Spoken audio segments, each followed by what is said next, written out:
മരുതമലേ മാമണിയേ മുരുകയ്യ. ഈ പാട്ടിൽ പറയുന്ന മരുതമലയിലെ ശ്രീ മുരുകനെ കാണാനാണ് ഞങ്ങളുടെ ഈ പോക്ക്. നിങ്ങളപ്പോ ചോദിക്കുകയായിരിക്കും, ഒരു പാട്ടിൽ പറയുന്ന സ്ഥലം തേടി പോവാൻ മാത്രമുള്ള ഉണ്ടോ അതെന്ന്. കോയമ്പത്തൂർ സിറ്റിയുടെ തിരക്കിൽ നിന്ന് മാറിയിട്ട് ഹെയർ പിൻ ഒക്കെ കയറി ഒരു നല്ല വ്യൂ പോയിന്റ് ഒക്കെ ഉള്ള ഒരു മലയുടെ മുകളിലാണ് ഈ അമ്പലമുള്ളത്. അവിടുത്തെ പീസ്ഫുൾ ആയിട്ടുള്ള ആംബിയൻസും പിന്നെ ആൾക്കാരുടെ നല്ല പെരുമാറ്റവും ഒക്കെ എല്ലാവർക്കും ഇഷ്ടമാകും. നമുക്ക് കാറിലോ ബൈക്കിലോ പാസ് എടുത്തും പിന്നെ സ്റ്റെപ്പ് കയറിയും അമ്പലത്തിലേക്ക് എത്താവുന്നതാണ്.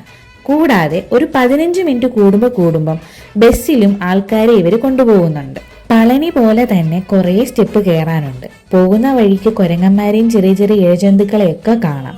കൂടാതെ ഇടയ്ക്കിടയ്ക്ക് ചെറിയ പ്രതിഷ്ഠകളൊക്കെ കണ്ട് തൊഴുതും പോവാം. താഴെയാണ് ഷോപ്പുകളെല്ലാം ഉള്ളത്. അവിടുന്ന് വേണ്ട പൂക്കളും പൂജാ സാധനങ്ങളും നമുക്ക് വാങ്ങിക്കാം. പിന്നെ കുഞ്ഞു കുഞ്ഞു നല്ല വിഗ്രഹങ്ങളും ഇവിടെ കിട്ടും. മുകളിൽ